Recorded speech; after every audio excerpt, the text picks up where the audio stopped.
1889 November 14 അലഹബാദിലാണ് Jawaharlal Nehru ജനിച്ചത്.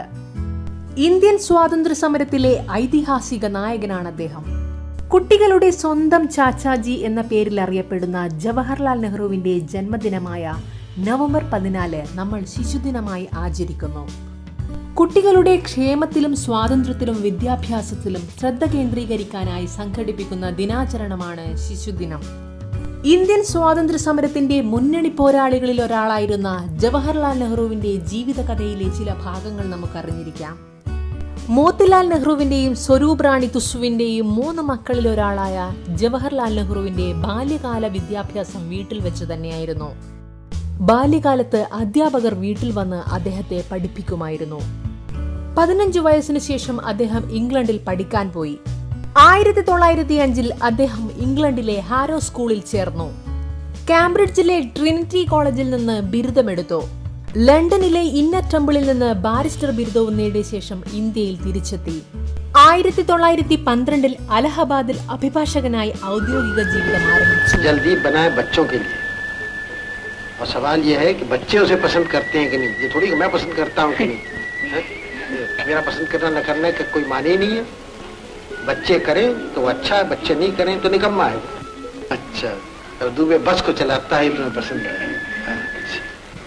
1912 അലഹബാദിൽ അഭിഭാഷകനായി ഔദ്യോഗിക ജീവിതം ആരംഭിച്ചു.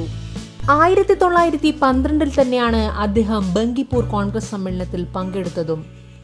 1916 കമല കൗളിനെ വിവാഹം ചെയ്തു. 1916 നെഹ്റു ആദ്യമായി മഹാത്മാഗാന്ധിയെ കാണുന്നത്. ജവഹർലാൽ നെഹ്റു എന്ന പേരിനെ ഈ കൊച്ചിടത്തിൽ അടയാളപ്പെടുത്തുക എന്നത് വളരെയധികം ബുദ്ധിമുട്ടുള്ള കാര്യമാണ്. ആ ജീവിതത്തെക്കുറിച്ചും ആ ജീവിതത്തിൻ്റെ പ്രാധാന്യത്തെക്കുറിച്ചും അത്രയേറെ പറയാനുണ്ട്. എങ്കിലും ഒരു വാക്യത്തിൽ പറയാൻ പറ്റുന്ന ഒരു വിശേഷണം ഇവിടെയുണ്ട്. അത് നെഹ്റു നിർമ്മിച്ചെടുത്ത ആധുനിക ഇന്ത്യ എന്ന വീട്ടിലാണ് നാം ഇന്നും താമസിക്കുന്നത് എന്നത് തന്നെ. അതുകൊണ്ട് തന്നെ ഈ വീഡിയോയിലൂടെ ജവഹർലാൽ നെഹ്റുവിനെ കുറിച്ച് നമുക്കൊന്നോർക്കാം. സ്വതന്ത്ര ഭാരതത്തിൻ്റെ ശില്പി എന്ന അപരനാമത്താൽ ലോകപ്രശസ്തനായ ഇന്ത്യയിലെ ആദ്യത്തെ പ്രധാനമന്ത്രിയാണ് പണ്ഡിറ്റ് ജവഹർലാൽ നെഹ്റു, കുട്ടികളുടെ പ്രിയപ്പെട്ട ചാച്ചാ നെഹ്റു. ഇന്ത്യയുടെ സ്വാതന്ത്ര്യത്തിനിപ്പുറം നെഹ്റുവിൻ്റെ നേതൃത്വം ഇന്ത്യക്ക് ലഭിച്ചത് സത്യത്തിൽ ഭാഗ്യമാണ്. ചരിത്രത്തിൽ ഇന്ത്യക്ക് കൂടുതൽ മുന്നേറാമായിരുന്നു എന്ന് ചിലർ ഈ കാലത്ത് പറയുമെങ്കിലും അതുപോലെ തന്നെ ഇന്ത്യക്ക് കൂടുതൽ പരിതാപകരമായ അവസ്ഥയിലേക്കും പോവാമായിരുന്നല്ലോ. എന്നാൽ അതുണ്ടായില്ല.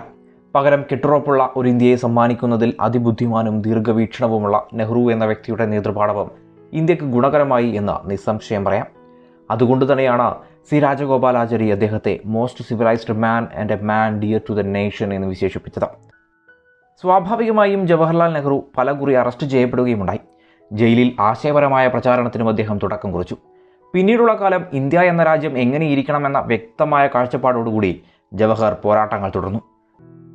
ബ്രിട്ടീഷുകാർ അങ്ങേയറ്റം ചൂഷണം ചെയ്ത് പരമാവധി ഇല്ലാതാക്കിയ ഇന്ത്യ എന്ന പുതുരാജ്യത്തിൻ്റെ പുതുയുഗത്തിലേക്ക് രാജ്യത്തെ നയിക്കാനുള്ള കടമ ജവഹർലാലിന് ഏറ്റെടുക്കേണ്ടതായും വന്നു. ഭരണഘടന നിലവിൽ വരികയും ഇന്ത്യ 1950 ജനുവരി 26 സ്വതന്ത്ര പരമാധികാര റിപ്പബ്ലിക്കായി മാറുകയും ചെയ്തു. അങ്ങനെ 1952 ലോകത്തിലെ ഏറ്റവും വലിയ പൊതു തെരഞ്ഞെടുപ്പ് നടക്കുകയും നെഹ്റു വീണ്ടും പ്രധാനമന്ത്രിയായി മാറുകയും ചെയ്തു. അജ്ഞത, ദാരിദ്ര്യം, രോഗങ്ങൾ എന്നിവയിൽ നിന്നൊക്കെ മോചിതമായ ഒരു ഇന്ത്യയാണ് തൻ്റെ ലക്ഷ്യമെന്ന് നെഹ്റു പ്രഖ്യാപിച്ചു. ഏത് പ്രശ്നത്തെയും സയൻറ്റിഫിക് ടെമ്പർ ഉപയോഗിച്ച് സമീപിക്കണം എന്നത് സമൂഹത്തോട് അദ്ദേഹം പറഞ്ഞു പഠിപ്പിച്ചു. പഞ്ചവത്സര പദ്ധതികൾ നിർമ്മിച്ചു. കൃഷിക്കും വ്യവസായത്തിനും പ്രാധാന്യം നൽകി. അദ്ദേഹത്തിൻ്റെ നേതൃത്വ മികവിൽ ബ്രിട്ടീഷ് വിട്ടൊഴിഞ്ഞ ഒന്നുമില്ലാത്ത ഇന്ത്യയെ പതിയെ പതിയെ പുരോഗതിയുടെ പാതയിലേക്ക് വഴിതെളിച്ചു. അദ്ദേഹം പറഞ്ഞു വെച്ചു, എന്നെ ആരെങ്കിലും ഓർമ്മിക്കണമെന്ന് എനിക്ക് ആഗ്രഹമില്ല. അങ്ങനെ ആരെങ്കിലും ഓർക്കുന്നുണ്ടെങ്കിൽ അവർ ഇങ്ങനെ പറയട്ടെ. അദ്ദേഹം ഇന്ത്യയെയും ഇന്ത്യക്കാരെയും അകമഴിഞ്ഞു സ്നേഹിച്ചു. അർഹിക്കുന്നതിലേറെ സ്നേഹം നാട്ടുകാരിൽ നിന്ന് അദ്ദേഹത്തിന് കിട്ടുകയും ചെയ്തു എന്ന്.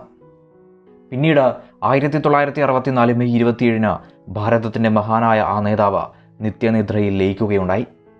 ലോകമാധ്യമങ്ങൾ പോലും ഇന്ത്യയിലേക്ക് നോക്കി. നെഹ്റുവിന് ശേഷം ആര് എന്ന ചോദ്യം എവിടെയും നിറഞ്ഞു. കലാപങ്ങളും പട്ടാള അട്ടിമറിയും ഒക്കെ പലരും പ്രവചിച്ചു. എന്നാൽ ഒന്നും ഉണ്ടായില്ല. നെഹ്റു നിർമ്മിച്ച കെട്ടുറപ്പിൽ ഇന്ത്യ നിലനിന്നു. അദ്ദേഹത്തിൻ്റെ മരണപത്രത്തിൽ ഇങ്ങനെ എഴുതുന്നു: തൻ്റെ ചിതാഭസ്മം ഇന്ത്യയിലെ കർഷകർ പണിയെടുക്കുന്ന വയലേലകളിലും പുണ്യനദിയായ ഗംഗയിലും ഇന്ത്യയുടെ തീരത്തലയടിക്കുന്ന സമുദ്രത്തിലും വിതരണമെന്ന് അദ്ദേഹം ആഗ്രഹിച്ചു. അപ്രകാരം ഭാരതത്തിൻ്റെ മണ്ണിലും പൊടിയിലും കലർന്ന ഭാരതത്തിൽ നിന്ന് വേർതിരിച്ചെടുക്കാനാവാത്ത വിധം താനിവിടെ കലരട്ടെ എന്ന് അദ്ദേഹം ആഗ്രഹിച്ചിരിക്കണം. ഏതായാലും ഇന്ത്യ എന്ന രാജ്യം ഉള്ളിടത്തോളം കാലം നെഹ്റു എന്ന ആ പേരും നിലനിൽക്കുക തന്നെ ചെയ്യും. मुझे नहीं अच्छे लगते लड़ाई झगड़े, काफी वही लड़ाई झगड़ा है, उसको और फिल्म पे भी दिखाना। जरा हमें तो अब एक कोशिश करनी है कि अपना देश ऐसा बनाए और दुनिया ऐसा बनाए जिसमें लड़ाई झगड़ा न हो, कम से कम हो, लोग मिल के रहें, काम करें, अपना भी फायदा हो, देश का भी हो। तो लड़ाई झगड़े करने से तो होता नहीं। क्या राय है तुम्हारी? हाँ, संजय की राय है कुछ कभी कभी स्याही फेंक दी जाए तो अच्छा है।